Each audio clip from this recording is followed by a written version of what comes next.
Hey guys, I'm John Thomas and I am the Dreams Guy. Welcome back to our podcast talking about dreams. We are going to do another episode on a biblical dream.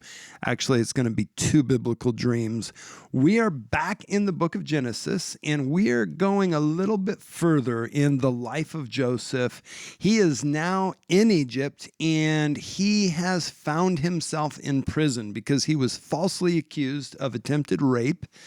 And he is in this place of prison and he starts to find favor in unlikely places. We're going to pick up in Genesis chapter 40, verse 4, and I'm going to read quite a bit. We're going to read all the way through verse 23, and then we'll take a look specifically at these dreams and what they mean. But the context of how the dreams happen sometimes help to understand the dream. Not all the time, but sometimes. So, starting in verse 4, and the captain of the guard charged Joseph with them, and he served them so that they were in custody for a while. Now, them is the baker and the cupbearer. So he's in prison, he's in charge in the prison, and the baker and the cupbearer who worked for the Pharaoh, who was the king of Egypt, had been put into prison. And so Joseph is put in charge. And then the butler, cupbearer, butler, and the baker of the king of Egypt were confined in the prison, had a dream, both of them, each man's dream in the night and each man's dream with its own interpretation. And Joseph came into them in the morning and looked at them and saw that they were sad. So he asked Pharaoh's officers who were with him in the custody of his Lord's house, saying, "Why do you look so sad today?" And they said to him, "We've each had a dream and there's no one to interpret it." So Joseph said to them, "Do not interpretations belong to God? Tell them to me, please." Then the chief butler told his dream to Joseph and said to him, "Behold, in my dream a vine was before me, and in the vine there were 3 branches. It was as though it budded, it blossomed, shot forth, and its clusters brought forth ripe grapes. Then Pharaoh's cup was in my hand, and I took the grapes, and I pressed them into Pharaoh's cup, and placed the cup in Pharaoh's hand." And Joseph said to him, "This is the interpretation of it. The 3 branches are 3 days. Now, within 3 days, Pharaoh will lift up your head and restore you to your place, and you will put Pharaoh's cup in his hand according to the former manner when you were his butler. But remember me when it is well with you, and please show kindness to me. Make mention of me to Pharaoh and get me out of this house. For indeed, I was stolen away from the land of the Hebrews. And also, I've done nothing here that they should put me into the dungeon." When the chief baker saw that the interpretation was good, he said to Joseph, "I also was in my dream, and there were 3 white baskets on my head. In the uppermost basket were all sorts of baked goods for Pharaoh, and the birds ate them out of the basket on my head." So Joseph answered and said, "This is the interpretation of it. The 3 baskets are 3 days. Within 3 days, Pharaoh will lift off your head from you and hang you on a tree, and the birds will eat your flesh from you." You don't want that interpretation. Now it came to pass on the 3rd day, which was Pharaoh's birthday, that he made a feast for all of his servants, and he lifted up the head of the chief butler and of the chief baker among his servants. And then he restored the chief butler to his butlership again, and he placed the cup in Pharaoh's hand. But he hanged the chief baker as Joseph had interpreted to them. Yet the chief butler did not remember Joseph, but forgot him. There's so many things that we can learn about dream interpretation from this passage. One, there's a major principle that Joseph shares in this communication, not actually in the dream interpretation itself, but right before it, that we can really learn from. In verse, I believe it's verse 8, he says, "Do not interpretations belong to God? Tell the dreams to me." He understood that revelation was what allowed dreams to be understood. And he trusted that he was going to receive that revelation. And because of that, he could say, "Well, tell me your dream. God's the only one that can interpret it, but I know God, so tell it to me and let's see what happens." This is so key because you can interpret dreams from skill to some extent, or from revelation, when you marry them both, you're going to be much more consistent and much more impactful in your dream interpretation. If you only have skill and no revelation, you're not going to get a God interpretation of a dream. You're going to misunderstand many dreams. And the Egyptians were known for their dream interpretive capacities. The oldest existing dream dictionary is from the Egyptians just shortly after this period of time, actually. And it has written out, if you see this in your dream, this is what it might mean. If you see this in your dream, this is what it might mean. And it was based off of their superstitions, off of their religious cycles. They really valued dreams. They studied dreams. It was actually an area of study that was common in this period of time, but they weren't able to come to the comprehension. Now, part of it was they needed to have the special ones that were super educated in dream interpretation to be able to figure it out. And Joseph is like, well, I don't need special education. I just need relationship with God, which is helpful for you because you can put your trust not on your education, but on your relationship with God, because God is the one that brings the interpretation of dreams. And you don't have to wait around until you get some special person that is specially anointed and specially trained to be able to tell you what your dreams mean. You just need Jesus. And this is so helpful in thinking about the whole realms. Here's a couple other things. The dreams. This is one of the first places. We'd seen a little bit with Joseph's dreams with the sheaves bowing down and the sun and the moon bowing down. But this is a piece where there are some really beautiful metaphor principles that we can learn from these dreams. In the first dream, we're going to look at the cupbearers first, the chief butler, if you will. And in his dream, he sees these three branches. There's a vine, and in the vine were three branches, and the branches, they budded, they bore forth fruit, and the grapes came out, and they were ripe. And he squeezed the grapes into Pharaoh's cup, and he handed the cup into Pharaoh's hand. And Joseph says, well, this is talking about your job. We'd mentioned earlier that a lot of times God will use something that is from your life to speak to you. When we were talking about Jacob's dream of the spotted and the speckled a few episodes ago, the spotted and the speckled animals, we were talking about how he was a shepherd. He was familiar with the things that he was seeing in that dream. It connected with something out of his life. And so here you have a cupbearer whose job was to take a drink out of the cup before he handed it to Pharaoh. That way, if there was any poison in the cup, he would die and Pharaoh would be safe. It was a protection for the Pharaoh, and that was his job. And so he's here doing what he would normally do. Wine might have a metaphoric meaning for some people, but for him, it wasn't the metaphor of wine. It was about his job. It was what he did. And it would be normal for him to give a cup to Pharaoh on a regular basis. It was a daily thing that he did. And so when he sees the three branches, there's three specific things that come forth that bear blossoms and then come up with a cluster of grapes, and the cluster of grapes fills the cup. Those three representing three branches, three clusters, filling the cup. Now, in the dream, it doesn't say that it filled it three times. It says the first time, but one cluster filled one cup, and so three clusters would fill three cups. This is where you get the idea of 3 days. Now, it actually takes a leap. It requires a bit of revelation. There's not a logical sequence to that. You can see that there's three. You know that it's something that he does daily, and there's your connection. But there's nothing about a vine that would have three branches would tell you that it means 3 days in the vine. That doesn't make logical sense. So they're required a little bit of revelation, even in the metaphor itself. It doesn't quite get you there without that piece that comes from God to clarify specifically, this is 3 days.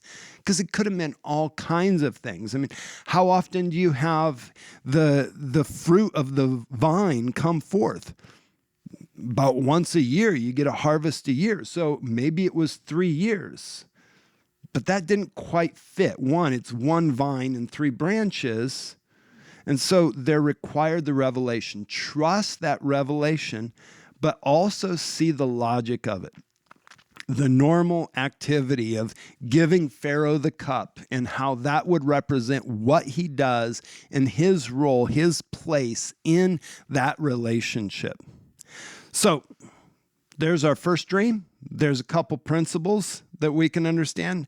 Let's take a look at the next dream. But on our way to the next dream, we also see something else. The cupbearer gets this amazing interpretation.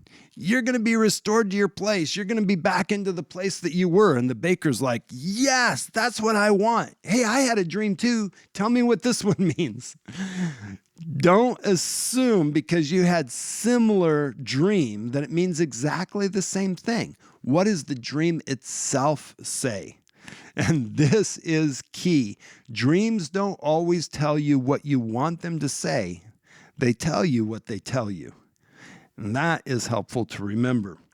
So the baker, he sees a dream, and in his dream, there are 3 baskets of bread on top of his head. So they're just sitting on top of his head, 3 baskets, and the top basket, there are birds, or birds, I have to look, it'd take me too long to find it, that are eating the bread out of the basket.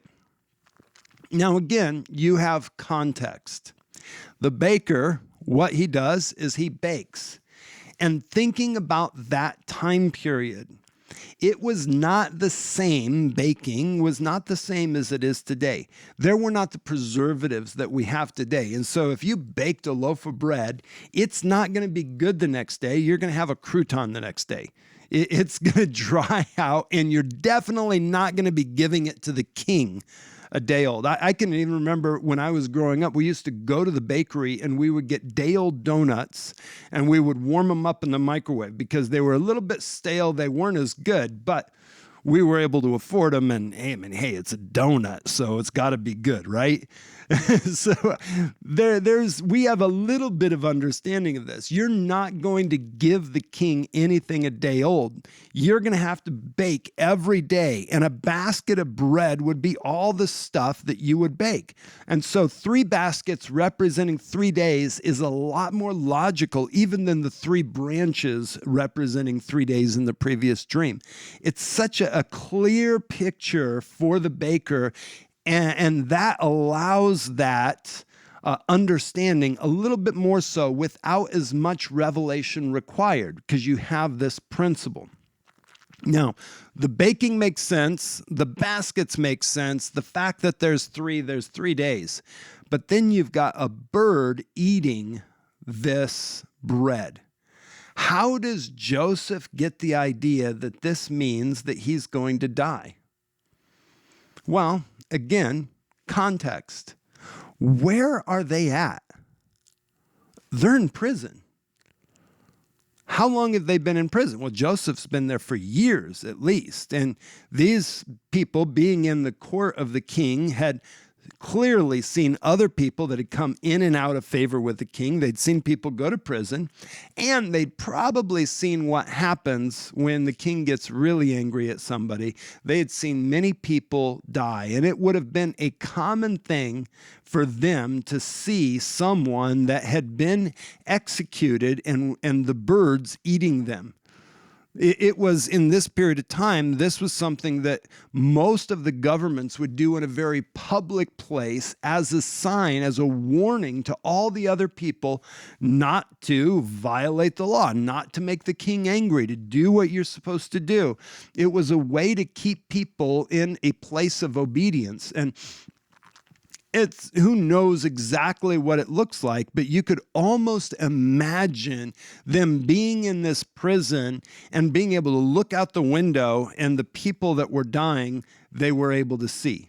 Now, That's completely imagination and conjecture. I know that, but the idea that they would have seen that happen, that is pretty firm. There's not a lot of question that they were familiar with that happening. And the birds eating the bodies would have been the normal thing that would have happened. So this is a common picture, again, to them being in that place, which is why when Joseph sees the bird, he's like, oh, I know what that is. Like, I've seen that. I understand that. That's what's going to be happening to you. It was in the top basket, the third basket, which means it's going to happen on the third day. It's not going to happen on the first day or the second day, but it's going to happen on the third day. Now, these principles of metaphor are the same principles that we use when we're interpreting any dream that we interpret. When we're looking at a dream, we're asking a question, well, who's the one that's being affected? Well, in one dream, it's the cupbearer. The cupbearer sees the vine, but the cupbearer grabs the vine, squeezes it, and hands it into Pharaoh's hand. The cupbearer is doing the action. The cupbearer is the focus of the dream, so the dream's about the cupbearer. In the second dream, it's the baker. It's the baker that's standing there. The baker is the only one in the dream. The baker has 3 baskets on the baker's head, and the bird's eating the baskets that's on the baker's head. So this dream is about the baker. And you have these principles of looking at the metaphor. One, bread can mean all kinds of things, but for a baker, bread means what they do every day. A glass of wine or a cup of wine can mean all kinds of things in a dream. But for someone whose job is to drink the wine and hand it to the king, it means a very specific thing. This principle is so key. When something is familiar, it most often, not always, most often means what it normally means in the person's life. If you're driving your car that you always drive, it's really about what you're doing to get where you're going. It's not about the type of car. If you always drive a sports car, it's not about the fact that you're going to be moving faster or that you're going to be able to navigate tight turns. It's just the fact that's what you drive. If you always drive an SUV, it's not about the capacity to be able to go off-road. It's just about the fact that it's your vehicle, your job, your ministry that's getting you to where you're going. But if you normally drive a pickup truck and you find yourself in a sports car, now that has meaning because it's different than the norm.